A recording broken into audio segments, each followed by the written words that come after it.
নমস্কার বন্ধুরা, TET with Abhijit চ্যানেলে তোমাদের সকলকে জানাই স্বাগত।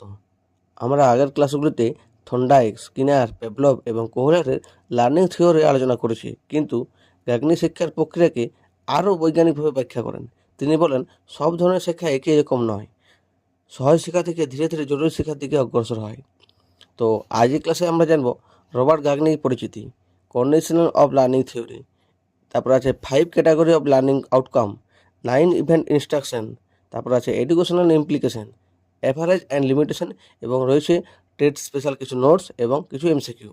তো আর দেরি না করে চলো ভিডিওটা শুরু করা যাক। তো প্রথমে আসি রবার্ট গাগনির পরিচিতি। রবার্ট মাইলস গাগনি ছিলেন একজন বিখ্যাত আমেরিকান মনোবিজ্ঞানী। তিনি শিক্ষা ও প্রশিক্ষণ পদ্ধতি নিয়ে গবেষণা করেন। তার বিখ্যাত গ্রন্থ হলো দ্য কন্ডিশনাল অফ লার্নিং। তিনি শেখাকে ধাপে ধাপে সংগঠিত প্রক্রিয়া হিসেবে ব্যাখ্যা করেন। এরপর আসি কন্ডিশনাল অফ লার্নিং থিওরি কী। রবার্ট গাগনির মতে শেখা সফলভাবে ঘটার জন্য কিছু নির্দিষ্ট শর্ত প্রয়োজন। তিনি মনে করেন সব ধরনের শেখা একই নয়। একটি শিশুকে কবিতা মুখস্থ করানো, গণিত সমস্যা সমাধান শেখানো এবং সাইকেল চালানো শেখানো সম্পূর্ণ ভিন্ন ধরনের শিক্ষা। তাই প্রতিটি ধরনের শিক্ষার জন্য ভিন্ন ভিন্ন শর্ত দরকার। অর্থাৎ different type of learning require different type of instruction. অর্থাৎ ভিন্ন ধরনের শিক্ষার জন্য ভিন্ন ধরনের শিক্ষণ পদ্ধতি প্রয়োজন। এবার আসি কন্ডিশন অফ লার্নিংয়ের প্রধান দুটি অংশ। প্রথমত হলো ইন্টারনাল কন্ডিশন, অর্থাৎ অভ্যন্তরীণ শর্ত। এগুলি হলো শিক্ষার্থীর নিজের ভেতরের মানসিক ও জ্ঞানীয় অবস্থা। প্রথমত হলো মোটিভেশন, শেখার প্রতি আগ্রহ ও ইচ্ছা। যেমন যে শিক্ষার্থী শিক্ষক হতে চায় সে টেটের জন্য বিশেষ মনোযোগ দিয়ে পড়বে। দ্বিতীয় নম্বর হলো অ্যাটেনশন, অর্থাৎ মনোযোগ, শিক্ষার জন্য তথ্যের দিকে মনোযোগ দেওয়া। তৃতীয় নম্বর হলো মেমোরি, শেখার তথ্যকে মনে রাখা এবং পরে তা ব্যবহার করার ক্ষমতা। নামটা মনে না রাখলে অঙ্ক করা কঠিন। তারপর আসি রেডিনেস, অর্থাৎ প্রস্তুতি, শারীরিক ও মানসিক শেখার জন্য প্রস্তুত থাকা। অর্থাৎ ছোট শিশুকে উচ্চতর বীজগণিত শেখানো সম্ভব নয়। দ্বিতীয় নম্বর হলো এক্সটার্নাল কন্ডিশন, অর্থাৎ বাহ্যিক শর্ত। এগুলো শিক্ষকের দ্বারা তৈরি শিক্ষণ পরিবেশ। প্রথমত হলো টিচিং মেথড, কীভাবে পড়ানো হচ্ছে, উদাহরণ চার্ট, পিপিটি, মডেল ব্যবহার করে। দ্বিতীয় নম্বর হলো লার্নিং মেটেরিয়ালস, অর্থাৎ বই, চার্ট, ভিডিও, মডেল ইত্যাদি। তারপরে হলো ফিডব্যাক, শিক্ষার্থী কাজের উপর তাৎক্ষণিক প্রতিক্রিয়া। ক্লাসরুম এনভায়রনমেন্ট, শান্ত ও সহযোগিতামূলক শ্রেণীকক্ষ। এরপর আসি 5 ক্যাটাগরি অফ লার্নিং আউটকাম। গ্যাগনির মতে শিক্ষার ফলাফল 5 ধরনের হতে পারে। প্রথমত হলো ভার্বাল ইনফরমেশন, অর্থাৎ মৌখিক তথ্য, নাম, সংজ্ঞা, তারিখ, সূত্র ইত্যাদি মনে রাখা এবং পুনরায় বলতে পারার ক্ষমতা। এটি সবচেয়ে মৌলিক ধরনের শিক্ষা। এখানে শিক্ষার্থী মূলত তথ্য গ্রহণ করে এবং স্মৃতিকে সংরক্ষণ করে। যেমন ভারতের রাজধানী কী, যেমন নয়াদিল্লি, রবীন্দ্রনাথ জন্মসাল, জলের সংকেত কী ইত্যাদি মুখস্থ করা। সব উচ্চতর শিক্ষার ভিত্তিই হলো তথ্যভিত্তিক জ্ঞান। এরপর আসি দ্বিতীয় পয়েন্ট হলো ইন্টেলেকচুয়াল স্কিল, অর্থাৎ বুদ্ধিভিত্তিক ক্ষমতা। জ্ঞানকে ব্যবহার করে সমস্যা সমাধান এবং নিয়ম প্রয়োগ করার ক্ষমতা। অর্থাৎ শিক্ষার্থী শুধু তথ্য জানে না, বরং সেটি ব্যবহার করতে শেখে। এটি থিঙ্কিং স্কিলের সঙ্গে সম্পর্কিত। গণিতের সমস্যা সমাধান, ব্যাকরণের নিয়ম প্রয়োগ, বৈজ্ঞানিক বিশ্লেষণ এবং উদাহরণ হলো মানচিত্র পড়া। তারপর 3 নম্বর হলো কগনিটিভ স্ট্র্যাটেজিস, অর্থাৎ জ্ঞানীয় কৌশল। এর অর্থ হলো নিজের শিক্ষাকে নিয়ন্ত্রণ এবং পরিচালনা করার কৌশল। ব্যাখ্যা, এখানে শিক্ষার্থী শেখে কীভাবে শিখতে হয়। এটি সেলফ রেগুলেটেড লার্নিংয়ের অংশ। উদাহরণ, নোট তৈরি করা, মাইন্ড ম্যাপিং, হাইলাইট করা, রিভিশন প্ল্যান তৈরি করা, গুরুত্বপূর্ণ কিছু তথ্য দিয়ে চিহ্নিত করা। শিক্ষাক্ষেত্রের গুরুত্ব, শিক্ষার্থীকে নির্ভরশীল শিক্ষার্থী গড়ে তোলা। 4 নম্বর হলো অ্যাটিটিউড, অর্থাৎ মনোভাব। এর অর্থ কোনো ব্যক্তি, বিষয় বা কাজের প্রতি ইতিবাচক বা নেতিবাচক প্রবণতা। এর ব্যাখ্যা হলো শিক্ষার উদ্দেশ্য শুধু জ্ঞান দেওয়া নয়, ভালো মূল্যবোধ ও আচরণ গড়ে তোলার শিক্ষা। উদাহরণ হিসেবে বলা যেতে পারে পরিবেশ সচেতনতা, দেশপ্রেম, সততা এবং সময়নিষ্ঠ এবং সহানুভূতিশীল। শিক্ষাক্ষেত্রের গুরুত্ব, নৈতিক ও সামাজিক উন্নয়নে সাহায্য করে। এরপর আসি 5 নম্বরে মোটর স্কিল, অর্থাৎ চালনাগত দক্ষতা। এটি হলো শরীরের বিভিন্ন অঙ্গের সমন্বয়ের মাধ্যমে দক্ষতার সঙ্গে কাজ করার ক্ষমতা। ব্যাখ্যা, অনুশীলনের মাধ্যমে এই দক্ষতা অর্জিত হয়। মোটর স্কিলের ক্ষেত্রে প্র্যাকটিস সবথেকে গুরুত্বপূর্ণ। উদাহরণ হিসেবে বলা যেতে পারে সাইকেল চালানো, ক্রিকেট খেলা, টাইপিং, ছবি আঁকা, সেলাই করা ইত্যাদি। শিক্ষাক্ষেত্রের গুরুত্ব হলো ব্যবহারিক ও কর্মমুখী শিক্ষার ভিত্তি। এরপর আসি গাগনির 9 ইভেন্ট অফ ইনস্ট্রাকশন। গাগনি মনে করতেন কার্যকর শিক্ষাদানের জন্য 9টি ধাপ অনুসরণ করা উচিত।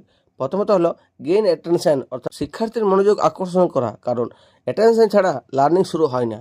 যেমন গল্প বলা, ভিডিও দেখানো, ধারণা জিজ্ঞেস করা, বাস্তব ঘটনা বলা। দ্বিতীয় নম্বর হলো ইনফর্ম লার্নার অফ অবজেক্টিভ, অর্থাৎ উদ্দেশ্য জানানো। আজ কি শেখানো হবে তা জানিয়ে দেওয়া। উদাহরণ, আজ আমরা ভগ্নাংশের যোগ বিয়োগ শিখব। এর গুরুত্ব হলো শিক্ষার্থীর শেখার লক্ষ্য বুঝতে পারা। তৃতীয় নম্বর হলো সিমুলেট রিকল আর প্রিয়র লার্নিং, অর্থাৎ পূর্ব জ্ঞান স্মরণ করানো। নতুন বিষয় শেখানোর আগে পুরনো জ্ঞান স্মরণ করানো। উদাহরণ, ভগ্নাংশ শেখানোর আগে ভাগ সম্পর্কে প্রশ্ন করা। এর গুরুত্ব হলো পূর্ব জ্ঞান এবং নতুন জ্ঞানের সংযোগ তৈরি করা। 4 নম্বর হলো প্রেজেন্ট অফ কন্টেন্ট, অর্থাৎ নতুন বিষয় উপস্থাপন। এর ব্যাখ্যা হলো নতুন পাঠ্যবস্তু শেখানো। উদাহরণ হলো চার্ট, মডেল, পিপিটি উদাহরণ ব্যবহার করা। এর গুরুত্ব হলো বিষয়বস্তু স্পষ্টভাবে বোঝানো যায়। গুরুত্ব হলো বিষয়বস্তুকে স্পষ্টভাবে বোঝানো যায়। 5 নম্বর হলো প্রোভাইড লার্নিং গাইডেন্স, অর্থাৎ শিক্ষার নির্দেশনা প্রদান। শিক্ষার্থীকে শেখানোর সময় সহায়তা করা। উদাহরণ হলো অঙ্ক ধাপে ধাপে সমাধান দেখানো। এতে শিক্ষার্থীরা বিভ্রান্ত হয় না। তারপর আছে ইলেকট্রিক পারফরমেন্স, অর্থাৎ অনুশীলনের সুযোগ। শেখা বিষয় ব্যবহার করার সুযোগ দেওয়া। উদাহরণ হলো ওয়ার্কশিট, ক্লাসরুম, এক্সারসাইজ ইত্যাদি দেওয়া। এর ফলে শেখা স্থায়ী হয়। প্রোভাইড ফিডব্যাক, প্রতিক্রিয়া প্রদান। শিক্ষার্থীকে কাজের উপর মতামত দেওয়া। 8 নম্বর হলো অ্যাসেস পারফরমেন্স, অর্থাৎ মূল্যায়ন। শিক্ষার্থীরা কতটা শিখছে তা যাচাই করা, যেমন কুইজ, টেস্ট, ভাইভা ইত্যাদির মাধ্যমে। এর গুরুত্ব হলো লার্নিং আউটকাম পরিমাপ করা যায়। 9 নম্বর হলো ইনেস রিটেনশন অ্যান্ড ট্রান্সফার, অর্থাৎ স্মৃতি সংরক্ষণ ও প্রয়োগ। শেখা বিষয় দীর্ঘদিন মনে রাখা এবং বাস্তব জীবনে ব্যবহার করা। উদাহরণ হিসেবে বলা যেতে পারে home assessment, project work, real life application, অর্থাৎ এর গুরুত্ব হলো জ্ঞান বাস্তব জীবনের সঙ্গে কাজে লাগা। এরপর আসি কন্ডিশন অফ লার্নিংয়ের কিছু বৈশিষ্ট্য সম্পর্কে। তো প্রথমত হলো বিভিন্ন ধরনের শেখার জন্য বিভিন্ন শর্ত প্রয়োজন। গাঙ্গীর মতে সব ধরনের শেখা একই পদ্ধতির নয়। একটি শিশুকে কবিতা মুখস্থ করানো, সাইকেল চালানো এবং গণিত শেখানো সমস্ত কিছু একই নয়। প্রত্যেক ধরনের শেখার জন্য আলাদা আলাদা পরিবেশ, আলাদা আলাদা কৌশল এবং আলাদা শিক্ষণ পদ্ধতির প্রয়োজন। দ্বিতীয় নম্বর হলো শেখার ফলাফলকে শ্রেণীবদ্ধ করেছে, অর্থাৎ জ্ঞানে শেখাকে শুধুমাত্র তথ্য মুখস্থ করার সীমাবদ্ধতা রাখেনি। তিনি দেখিয়েছেন যে শেখার ফলে জ্ঞান, দক্ষতা, কৌশল, মনোভাব এবং শারীরিক দক্ষতা সব কিছুর বিকাশ হতে পারে। একজন শিক্ষার্থী যদি পরিবেশ সংরক্ষণ গুরুত্ব শেখে, তাহলে সে শুধু তথ্য শিখবে না, পরিবেশ রক্ষার ইতিবাচক মনোভাব গড়ে তুলবে। 3 নম্বর হলো শিক্ষাদানকে বৈজ্ঞানিক এবং পরিকল্পিত করে। এই তত্ত্বে শিক্ষাদানের জন্য নির্দিষ্ট ধাপ দেওয়া হয়েছে, ফলে শিক্ষক এলোমেলোভাবে না পড়িয়ে পরিকল্পনাভাবে পাঠদান করতে পারেন। 4 নম্বর হলো পূর্বজ্ঞানে গুরুত্ব দেওয়া। নতুন জ্ঞান কখনো শূন্য থেকে তৈরি হয় না। শিক্ষার্থী তার পূর্বে শেখা জ্ঞান, অভিজ্ঞতার উপর ভিত্তি করেই নতুন বিষয় শেখে। নতুন পাঠ শুরু করার আগে পুরনো জ্ঞান স্মরণ করা অত্যন্ত গুরুত্বপূর্ণ। যেমন ভগ্নাংশ শেখানোর আগে ভাগ সম্পর্কে ধারণা করা একান্ত দরকার। 5 নম্বর হলো শিক্ষক ও শিক্ষার্থী উভয়ের ভূমিকার গুরুত্বপূর্ণ। গাগনির মতে শেখার সফল করার জন্য শুধু শিক্ষক বা শিক্ষার্থী যথেষ্ট নয়, শিক্ষকের উপযুক্ত পরিবেশ তৈরি করতে হবে এবং শিক্ষার্থীকে সক্রিয়ভাবে অংশগ্রহণ করতে হবে। উদাহরণ হিসাবে শিক্ষক যদি ভালোভাবে পড়ান কিন্তু ছাত্র যদি মনোযোগ না দেয়, তাহলে শেখা কোনোমতেই সম্ভব নয়। 6 নম্বর হলো শেখাকে পর্যবেক্ষণ এবং মূল্যায়নযোগ্য করা। এই তথ্যের মাধ্যমে শিক্ষক বুঝতে পারেন শিক্ষার্থী কতটা শিখেছে এবং কোথায় তার সমস্যা হচ্ছে। কুইজ, পরীক্ষা, প্রকল্প এবং মৌখিক প্রশ্নের মাধ্যমে শেখার ফলাফল মূল্যায়ন করা যায়। এরপর আছে শিক্ষাক্ষেত্রের গুরুত্ব। প্রথমত হলো কার্যকর পাঠ পরিকল্পনা করতে সাহায্য করে, অর্থাৎ লেসন প্ল্যান করতে সাহায্য করে। গাগনির 9 ইভেন্ট অনুসরণ করে শিক্ষক সহজেই একটি সুশৃঙ্খল এবং ফলপ্রসূ পাঠ পরিকল্পনা করতে পারেন। এর ফলে শিক্ষার্থী ক্লাসকে আরও আকর্ষণীয় ও শিক্ষার্থী কেন্দ্রিক করে উঠতে পারে। শিক্ষক ক্লাস শুরুতেই প্রশ্ন করবেন, তারপর পাঠের উদ্দেশ্য বলবেন, তারপর পাঠের বিষয়বস্তু বলবেন এবং শেষে মূল্যায়ন করবেন। এরপর আছে শিক্ষার্থীদের মনোযোগ ও আগ্রহ বৃদ্ধি। শেখার প্রথম ধাপেই হলো অ্যাটেনশন জ্ঞান। যখন শিক্ষক গল্প, ছবি, ভিডিও, বাস্তব উদাহরণ ব্যবহার করবেন, তখন শিক্ষার্থীদের শেখার আগ্রহ আরও বৃদ্ধি পাবে। 3 নম্বর হলো শেখাকে দীর্ঘস্থায়ী করা। পুনরাবৃত্তি, অনুশীলন এবং ফিডব্যাকের মাধ্যমে শেখা বিষয় দীর্ঘদিন ধরে মনে রাখে। উদাহরণ, শুধু সূত্র মুখস্থ করা নয়, বারবার অঙ্ক করালে সূত্রটা দীর্ঘদিন মনে থাকে। 4 নম্বর হলো ব্যক্তিগত দক্ষতা উন্নয়নে সাহায্য করে, অর্থাৎ এই তত্ত্ব জ্ঞান, দক্ষতা, মনোভাব এবং মোটর স্কিল সব ক্ষেত্রেই উন্নয়ন ঘটায়। 5 নম্বর হলো আধুনিক শিক্ষা ব্যবস্থার ভিত্তি। বর্তমানে smart classroom, online learning, learning platform, training program এই সব ক্ষেত্রে গেগনিয়ের ইনস্ট্রাকশনাল ডিজাইন ব্যবহার করা হয়। অনলাইন কৌশলে সাধারণত অবজেক্টিভ, তারপরে কন্টেন্ট, তারপরে প্র্যাকটিস, তারপরে কুইজ, তারপরে ফিডব্যাক এই ধাপ অনুসরণ করে। 6 নম্বর হলো মূল্যায়নকে সহজ করা, অর্থাৎ লার্নিং আউটকাম আগা থেকে নির্ধারণ থাকায় শিক্ষক সহজে মূল্যায়ন করতে পারেন। শিক্ষার্থী শুধু তথ্য জানছে নাকি তা বাস্তবে প্রয়োগ করছে তা যাচাই করা যায়। এরপর আসি কন্ডিশন অফ লার্নিং থিওরির কিছু সমালোচনা সম্পর্কে। প্রথমত হলো শিক্ষাদানকে অতিরিক্ত যান্ত্রিক করে তোলা।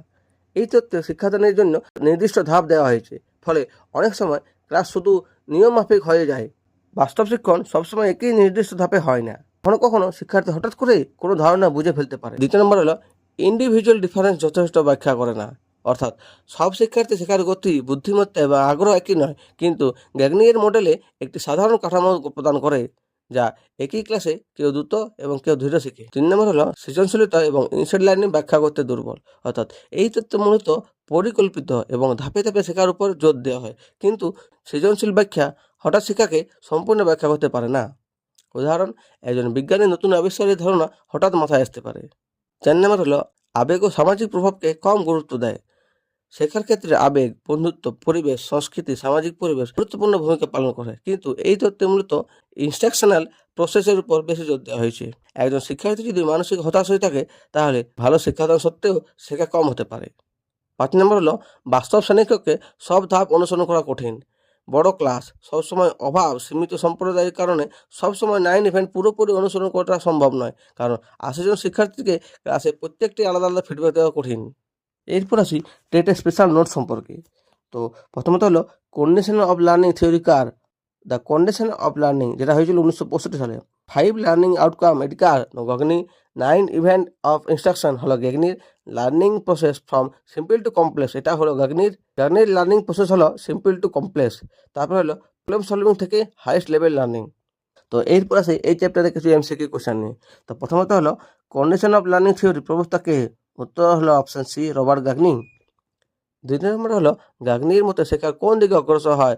উত্তর হলো বি, সিম্পল টু কমপ্লেক্স। 3 নম্বর হলো এই টাইপের লার্নিং এর সর্বোচ্চ স্তর কোনটি? উত্তর হলো অপশন সি, প্রবলেম সলভিং। তারপর হলো 4 নম্বর হলো সিঙ্গেল লার্নিং এর তত্ত্বের সঙ্গে সদস্যপূর্ণ। উত্তর হলো অপশন বি, ক্লাসিক্যাল কন্ডিশনিং। 5 নম্বর হলো ভার্বাল অ্যাসেসমেন্ট কি শেখায়? উত্তর হলো অপশন সি, শব্দের সম্পর্ক। 6 নম্বর হলো ডিসক্রিমিনেশনের লার্নিং কি? উত্তর হলো অপশন সি, অনুকরণ শেখা। 7 নম্বর হলো লার্নিং আউটকাম কয়টি? উত্তর হলো অপশন বি, 5টি। 8 নম্বর হলো গেইন অ্যাটেনশন কোন ইনস্ট্রাকশনাল ইভেন্ট? উত্তর হলো অপশন এ, প্রথম। 9 নম্বর হলো মোটর স্কিলের উদাহরণ হলো? উত্তর হলো অপশন সি, টাইপ করা। 10 নম্বর হলো গ্যাগনিয়ের বিখ্যাত বইয়ের নাম কি? উত্তর হলো option C, the condition of learning. তো বন্ধুরা, আজ আমরা Robert Gagne condition learning theory সম্পর্কে বিস্তারিত আলোচনা করলাম, যেখানে আমরা আলোচনা করলাম 5 লার্নিং আউটকাম এবং 9 ইভেন্ট অফ ইনস্ট্রাকশন। তো যদি ভিডিওটি ভালো লেগে থাকে, তাহলে আমার চ্যানেলটিকে অবশ্যই সাবস্ক্রাইব করবে, লাইক করবে এবং শেয়ার করবে। আর দেখা হচ্ছে পরবর্তী একটা ভিডিওতে। ততক্ষণ পর্যন্ত সবাই ভালো থাকো, সুস্থ থাকো এবং হাসি খুশি থাকো। জয় হিন্দ, জয় ভারত।